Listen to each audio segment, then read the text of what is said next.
धूप दीप करी दो कर जोरी, आगे स्तुति करन बहोरी। देखी प्रभाव नृपहु ढिगयावा, राम भक्त सो बिनती लावा। राजा कंस नरक से उठ करके और उसी आरती में शामिल हो गया और उस संत से हाथ जोड़कर प्रार्थना किया कि हे संत जी आशीर्वाद दो हमको। वो समझ गया जिस संत को यमराज भी चरण छू रहे, यमदूत भी आरती वंदना कर रहे हैं, तो ये संत अगर कुछ हम पर कृपा करे तो यमराज के बंधन से छूट सकता। बुद्धि लगाया उसने। नमो नमो तुम पतितन तारन, नमो नमो प्रभु विपत्ति निवारण। नमो नमो तुम पर उपकारी, मोहि नरक ते लेहु उबारी। सुन बिनती भय संत दयाला, रवि सुत ते बोले तत्काला। सोनिया बहुत बड़ी बात है।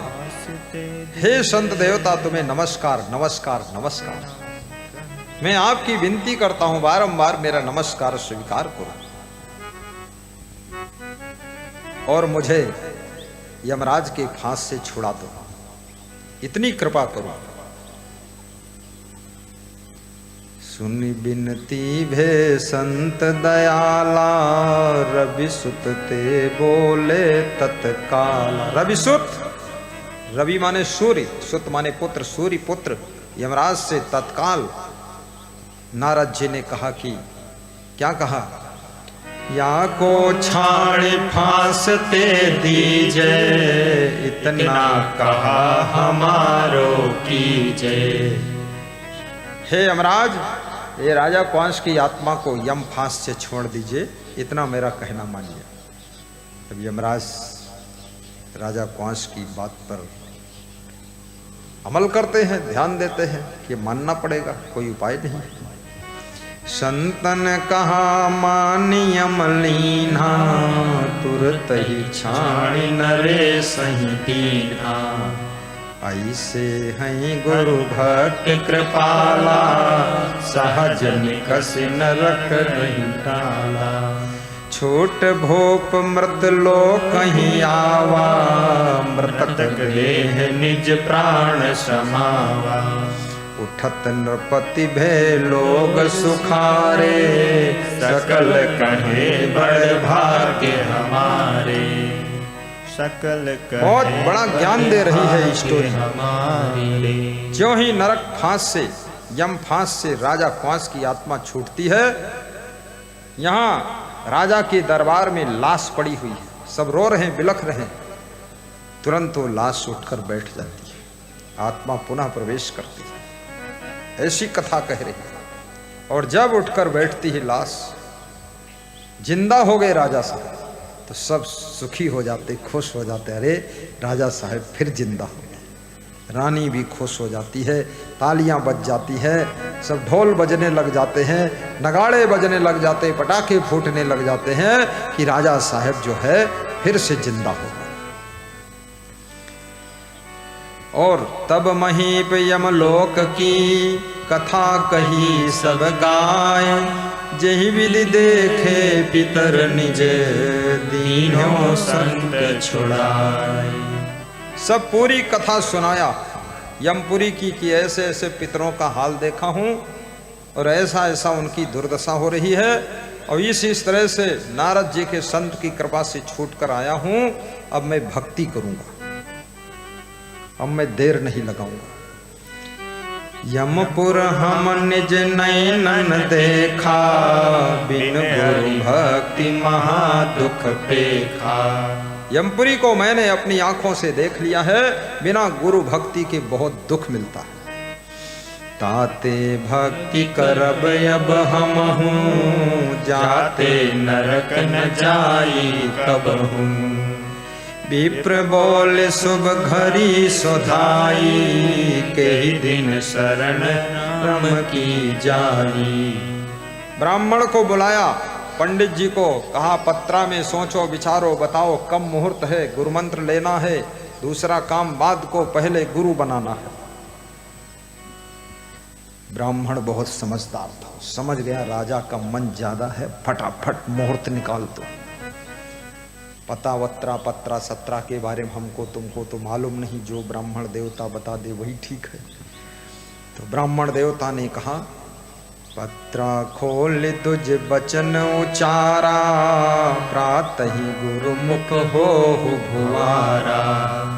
प्रातः काल का मुहूर्त है, कल सवेरा हो तुरंत गुरु मंत्र ले लो। मुहूर्त सवेरे है, बस रात बीते सुबह गुरु मंत्र लो।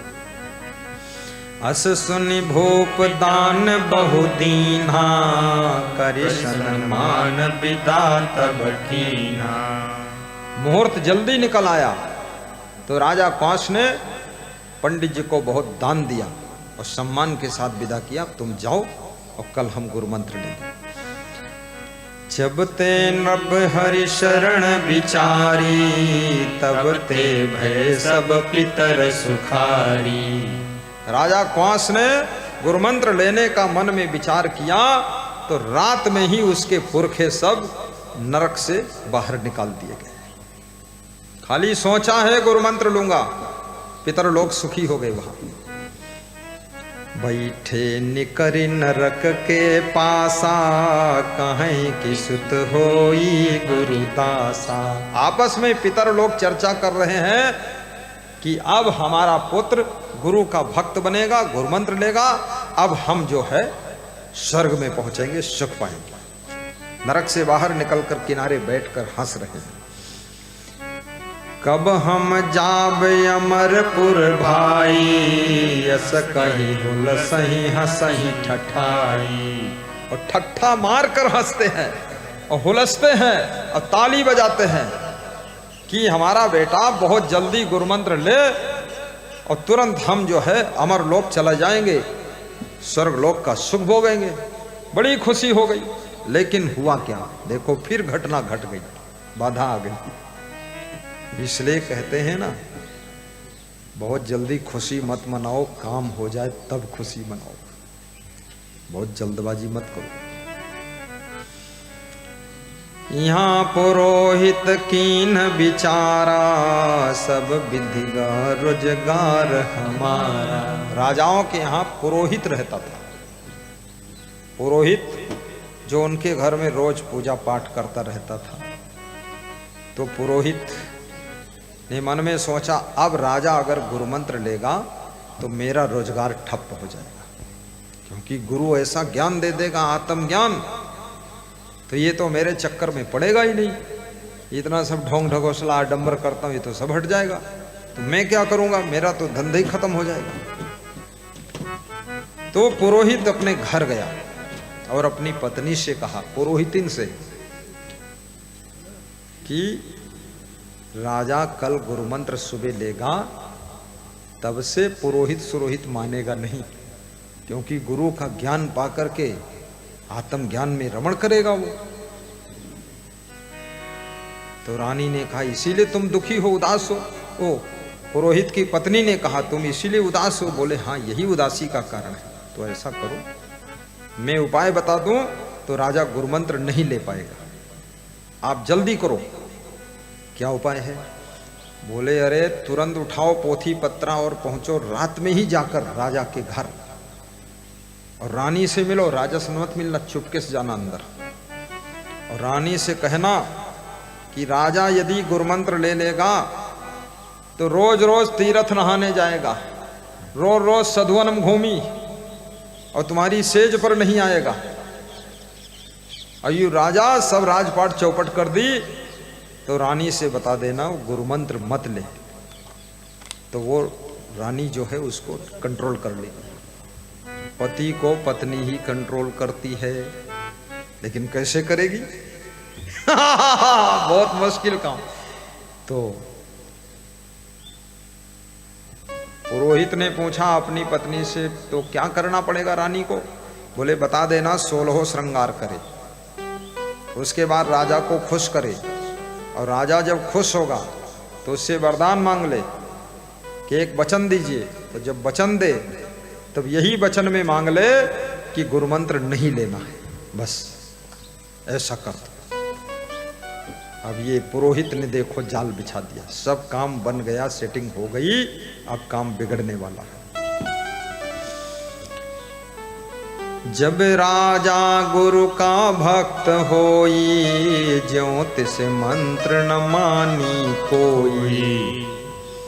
सुनी ज्ञान जब संतन केरा, भाई नहीं बचन तब मेरा। गुरु सेवा में मन चित देई, आन देव को नाम न लेई।